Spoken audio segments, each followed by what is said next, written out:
Welcome to Pure Nonfiction, the podcast interviewing documentary filmmakers. I'm Tom Powers, the documentary programmer for the Toronto International Film Festival and artistic director of Doc NYC.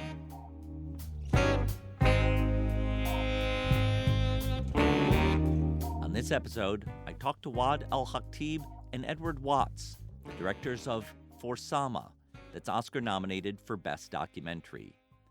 The film is a personal journey of the Syrian war through Wad's eyes. In 2011, she was a marketing student in Syria when protests started against Bashar al-Assad's government. Wad picked up a camera to document what was happening and kept filming as the city of Aleppo was engulfed by war. The film stands out from others on Syria for the strength of Wad's personality. She bears witness with a perseverance, warmth, and humor. We watch her fall in love with a doctor named Hamza, who becomes her husband. They stay behind when other Syrians are forced to flee.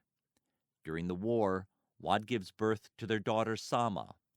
The film is framed as Wad's message, for Sama, trying to explain the conflict into which the child was born. At the end of 2016, Wad and her family had no choice but to evacuate. In exile, Wad was connected to the British documentary maker Edward Watts, who had previously covered ISIS. Together, they shaped her footage. I saw an early version the year before it was finished and gained some insight into their enormous effort. When they finally premiered last year at South by Southwest, it won the Documentary Jury Prize, followed by another at the Cannes Film Festival. I sat down with Wad and Edward last summer at the School of Visual Arts in New York. I started by asking Wad how she transitioned from being a student in the Arab Spring to covering the war as a journalist. It was very complicated, really, to separate yourself about what was going on as an activist and people who just trying to live their normal life, and same time to document and film this. And I just felt that this, the filming was my way to live there and my really powerful, why I'm there and why I really need to sacrifice everything and trying to ignore all the death around and just to stay alive. And the camera was my thing, which is give me that power. I can stay because I'm doing something really important. So it was just mixed between the feeling that I am the mother, the woman, the normal, just activist living this life. But same time, I'm the journalist. I am doing something really important. I'm document every moment in this life. And just now I'm feeling that's continuing with me because in everything we're trying to do now, I'm trying to think about, visually and as a filming, what can I do for this, what I can do, for that things. And I'm still have that passion about, I want to really continue with this and doing more and more in filming. When you were leaving Aleppo and taking the drives of this footage out, did you have in your mind that it could result in a film like the one you made? It's not about, not a lot. I was more about, I have no idea about what can I do with this, but I just know that this is important. The feeling that when we left, that we couldn't make it, we don't know what will happen. We don't know if we will stay alive or not. Even if I'm alive, I don't know if I can really have this hard drive safe to get out of Syria. And just I want them to be out, and then I can think about what we can do. And I was pregnant with my second daughter. I have Sama. I have a lot of, we're at the feeling of we lost the city and we lost everything. So I just felt that I have something important, but I had no idea about what can I really do with this. And at the beginning, I was thinking about it could be a personal film when I will be 50. It's something very, very, not now at all. And I was just want to tell the story of the city. And with the help with Edward and the team, the great team which will work with us, I felt that, no, maybe I can really make something between the two at this stage. Mm-hmm. And so love to hear from your point of view when you met Edward, how you felt about sharing your story with someone who didn't live through it and what that collaboration was like. At the beginning, I was very worried about this point, especially, and I had some colleagues before who had similar, like, or different but similar experience with another directors from outside who they didn't live the story, and I had a lot of worried about, okay, what he will understand, or what can he really like feel about this. Will he be really fair with me as another director, or just like a resource for this material, or did he will like deal with me as just a character? It was very confusing at the beginning for me, and I had that a lot of stress, and I've just left, so I had no idea about how things will be in the future. And then when we start watching that, and at the beginning we were very far from each other, but gradually with the time we were really like we now best friends, not just directed the film together, but I feel now he's really was with me in every moment, and he knows exactly now how I'm thinking of everything else. It's more about, like someone who can really you can trust, and you can share everything, even things that you are sometimes you don't want to tell it outside. You don't want to speak it out, like even for example to Hamza. But with processing this film, it was more about be very honest and be very trust to each other, and I'm just very honored for this relationship now. I mean, Edward, in that process, was there a moment where you guys had to get over something or come together? Yeah, definitely. I mean, at the beginning, one of the things that was so difficult actually was Wad was still in Turkey, and we started up the process of working in London, and just that geographical distance was very challenging. And, there were, I think, because also just the navigation through trying to distill this huge archive that we talked about and to find the best way to tell the story. Like, one of the interesting things at the beginning, because it was so raw, we were sort of saying, well, I was saying, let's make it really personal. And Wad was like, well, I don't know, you were not resistant to it, but was also trying to balance it out of a place of like, because so many other people have been through that experience. And as she said, it was this process of really understanding each other and growing to respect and trust both, each other, so that we could, whenever someone started making a point and you were like, I completely disagree with that, but then you just pause and say, well, where's that coming from? And let's dig down into that so that I could really understand, what she was getting at, and hopefully she could as well with me. Amazing. And really, I think the strength of the film is our collaboration. I mean, no, let me be clear. The strength of the film is Wad and Hamza's amazing life and her amazing, amazing achievement in the footage she gathered. But in the crafting of it, I think the collaboration is its strength, because we are able, like, I can speak from the Western audience point of view, we are getting these really phenomenal reactions from audiences from Cannes to Nantucket, and to see people reacting like that to the material, which is very tough. And, at the beginning we were like, audiences are tired of Syria, they don't understand it, like, will they engage? And yet the people are engaging. And so we feel that we have created a film that can do that job. But then also from and Syrian... for me also personally, that I feel that this is really a story that I want to tell, and this is what I really proud of to share it out. And also the other people who were behind the camera and behind the scenes, where they were also in the film, like they watched it at the beginning before we really released the film, and they were all like very happy with that, and they were saying, yeah, this is our story. And just to have this sense about people really have that feeling that this is their story, it's something really, for me, this is the end, and this is why I did the film. I mean, I think there have been, as Wad says, there have been some really brilliant films about what's been going on in Syria. Return to Homs, I'll never forget that.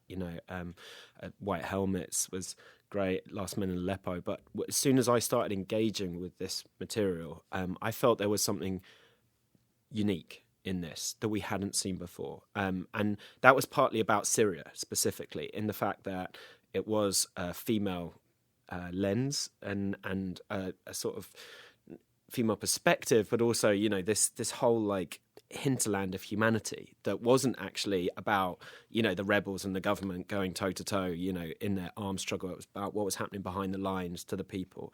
And so in that sense, I felt it was a completely fresh insight into the humanity of the Assyrian experience. But I also felt, these guys and their story, like it was just such an epic narrative, really. It feels like something of a kind of a classical story where people And something, and this is again what I think maybe makes the film appeal to people, is that though it is about Syria specifically, it's also a story about anyone who wants to go into a fight for freedom, and is faced by all of this horror and challenges and the violence of people who want to retain their control and power. You're going to have to go on some kind of journey, and you're going to have to face similar decisions that Wad and Hamza have to face about what do you sacrifice and what do you risk. And so it felt that what this film has is something that touches like our core humanity. Whatever struggle you're in, whatever your particular dream is that you want to achieve in the world, you're going to have to go on some sort of journey, metaphorically or not, similar to them. I hope you have more like ending, nicer ending, more Happy than ending. what we had. Yeah, happy ending. It's not over yet. When you watch the film now, it feels like, this must have been an easy film to make. It's a kind of linear film. Like you start off in 2012, and then there's a natural arc. That's very good to hear. That means we did our job well.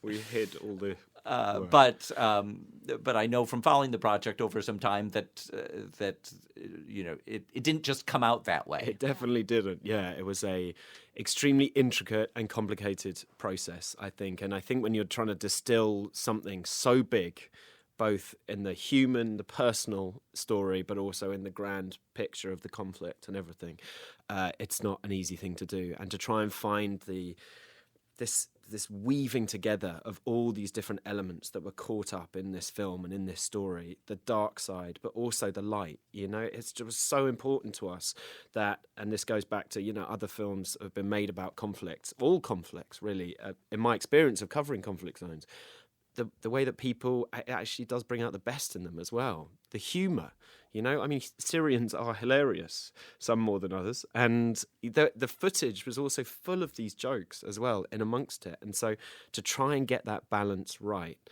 and to say everything that needed to be said, to take audiences on that arc and on that personal journey, while weaving together, all the different aspects of the conflict and life.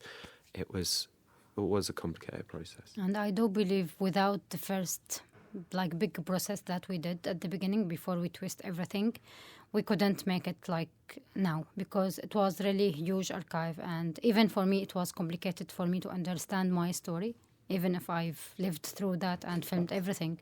But it was more about how we can really understand both of us, that journey, and how we can make it really acceptable for other people to engage with the story. And it was really more about, at the end, you can see that this is the destiny of the film. It's more about what we both did. But it was just, we need that time to lead up to the end of that. And this is the story. It should be from the beginning like this, but we just took our time to understand that and make it really, as much as we can, make it right. Yeah. The film knew what it wanted to be. It just took us a while to fully hear it and listen to it. And in the experience of bringing it to audiences in different cities now in the last 4 or 5 months that you've been showing it at festivals, is there anything about the audience reaction that surprised you? Everything. Everything. When we really finished the editing and we went first to South by Southwest, we had no idea about how people will react. And we were sitting the first screening inside, and we were just waiting how many seats will be empty after the film will started. And it was shocked for us to have it full from the beginning. Yeah. And then we were like, oh my God, it's full now, so people will leave more than what we expect. And then when we finished, no one left. Start the Q&A, no one left. Yeah. And it just going on with all this screening one by one, and it was really shocked. Yeah, and we've had standing ovations in, I think, our second ever screening. We got a standing ovation at South by Southwest, and we were just almost in tears, I think, because it was, you don't get standing ovations in many documentaries or many films at all. And so to have something, that was so tough getting that response. And for me, as Syrian and as really a filmmaker, believe that we're doing film for making a change, not just for doing a film. It was very great reaction from, in every screening, we had that question for people, what can we do now? And this is the point when I felt we really got it, and we We really like have that feeling that people not just watch and engaged, but they really want to make something. And we had that great emails later from like maybe very, very previous like screening about from someone who said like, oh, I was today in a protest for Syria. I was today like engaged with a charity doing something for Idlib. And I just felt people really wants to be engaged, wants really to be involved more and more, and they want to make difference. The film ends when you leave Aleppo, and so a kind of untold story so far as what your experience was like when you got out of there. I mean, I have to imagine after having spent so many years, in the middle of it and feeling dedicated to it, that it must be a big psychological and emotional shock to be outside of it. Yeah, it's until now this bit is the most difficult bit for me in the whole film. Whatever we've went through before, but this bit which I couldn't just bear it until now. And when we were making the film, I was very insist about this. We should clarify this part because for us, like the world outside, the UN, Russia and the regime, very proud of that solution about make people displaced out. While we as people, we weren't happy at all. We knew that this could be very bad ending, but we preferred if we had the chance to stay. And this is just something very complicated about we don't want to leave. We don't want to be a refugee. We don't want to lose everything. And just unbelievable, like, and really I can't describe that moment until now. And this is something where you can't be honest to yourself at that moment that did you really want to leave and protect yourself, protect your child, or you just want to die there and this is the happy ending for you, to not just see that the city now is empty and you've just say goodbye to everything and you just will leave. But also at the same time you feel that you are satisfied because you've tried to do all your best to stay, and there's no choice for you to stay. And there's this bit to have a lot of really feeling and footage, and we've tried just to make it balance between the last and everything before, but I would have if we could make something more about these specific moments.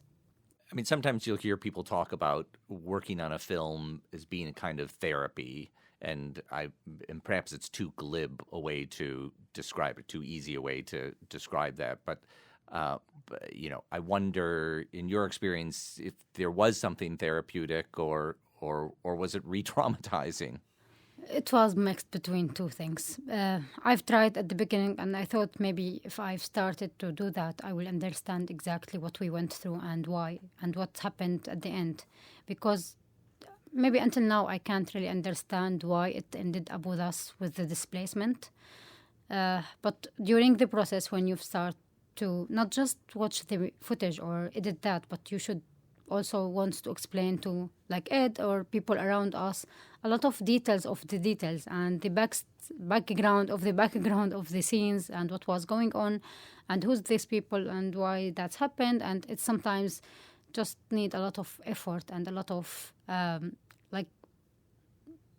like just where sometimes I couldn't handle that anymore in some places. And this is actually what I felt in this process. Something was really amazing.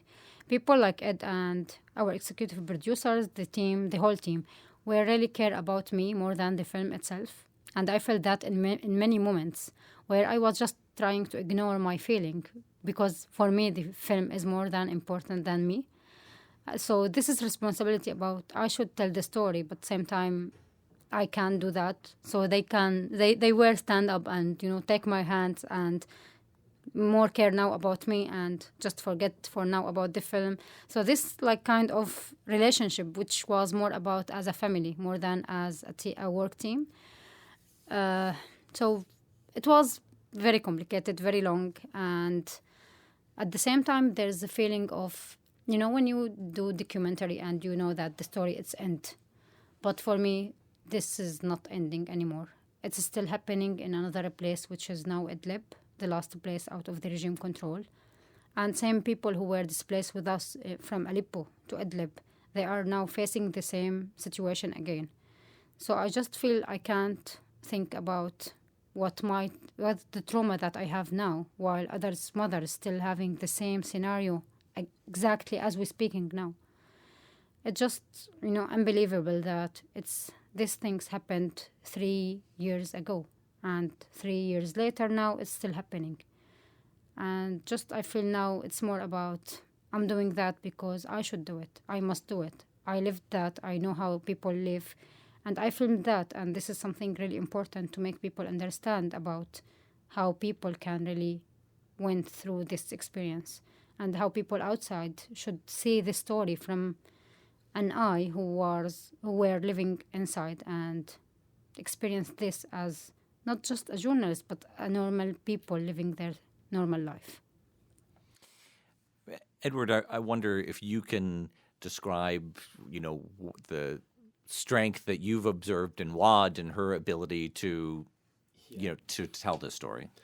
Yeah, I mean, this is the strongest woman I've ever met, and I've met a lot of strong women. I mean, the process was very tough. We could see that. There were times where Wads went to places of emotional difficulty, that were just beyond what people like you and I who've never experienced it can, I think, even imagine, And what was incredible, I think, about what she achieved, or what you achieved, I should direct it to you, is the fact that she did go there because of her commitment to telling the story and telling it right. That Tom, this film was on a long journey, and it went through a number of iterations, and we kept on coming back to it just and saying, no, let's keep pushing it. Let's keep looking at it. Let's keep working and keep trying to make it better and truer. And every time whenever I'd suggest that to Wad, she'd go, yes, definitely, without hesitation. And she would go back into that process. And sometimes in the edit, I mean, I don't know whether I can talk about it, but she was reduced to tears in the edit. There was a time, I remember once I got really worried when she was recording some guide voiceover for me, and where she was away, and I could hear you crying on the voiceover record, and I called her up and I was like, are you okay? And she was like, I'm just like, you worry about the film, I'll be strong. Let's just finish the film. And that's what we did. So yeah, she's quite a formidable person. What were the things in your life that allowed you to get that strength as you were making the film? The people who died. The beginning when I was shooting, I had a lot of moments when I felt I can't do that anymore, or why I'm doing that. There's really no result of this, and this is just could be just for nothing. But the first moment when we lost Grace, one of the characters of the film, when I felt that, I'm filming everything, not just the sadness, but also the happiness of our life and how we were just living very, very normal life. And even people in the hospital, they were very upset about that. And they were all the time saying, why you turn the camera all the time on? And they were friends or people who I know. So I was like, I will not listen to you. I will film this, and I will not use this for anything, just for our life. And then when we lost Grace, they were all we were all gathering, watching some of that footage, and they were all like, this is really important. And after that moment, no one ever told me about turn it off, even if it was some really sensitive moments for them or for me. And I just felt, this life could be ended at any moment. And this is really important. If we didn't save it, no one will know what's going on. And people just watch the news, which is something just general. People can't see beyond what is on pictures or its numbers about how many people being killed. But everyone has his own story.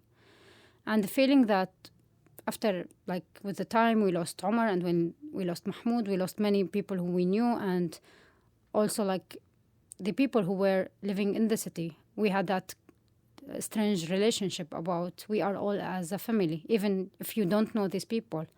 And then when we set up our own family as Hamza, me, and Sama, and you feel that you are just part of this community and your story could be another story.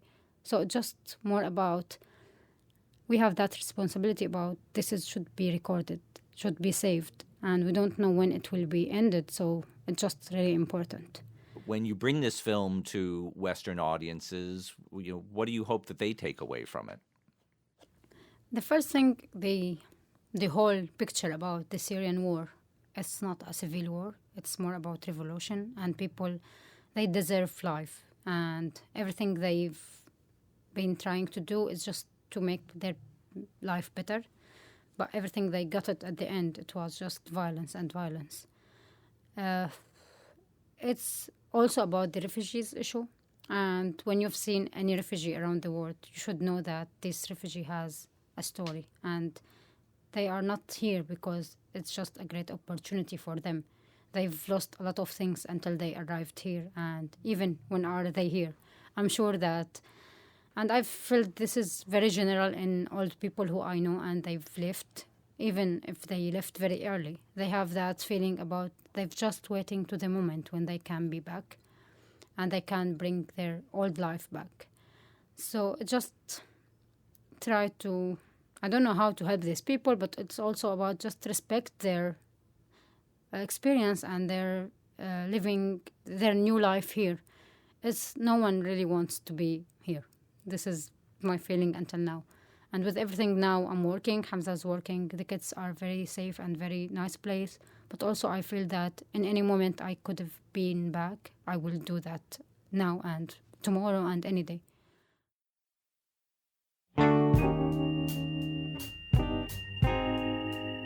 I want to thank Wad Al-Khatib and Edward Watts for speaking with me.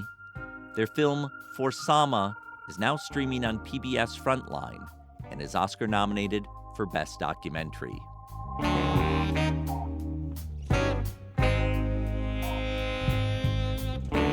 If you're in New York City, I invite you to attend the Pure Nonfiction screening series at IFC Center.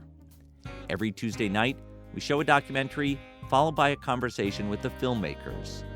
The winter season starts on February 11th and runs until March 31st. For more information, go to purenonfiction.net. Thanks to our team, series producer Hannah Nordenswan and web designer Cross Strategy. Our theme music is composed by Andre Williams, and our executive producer is Rafaela Nehausen. I'm Tom Powers. You can follow me on Twitter at THOMPowers. You can read our show notes, learn about live events, and sign up for our newsletter at purenonfiction.net.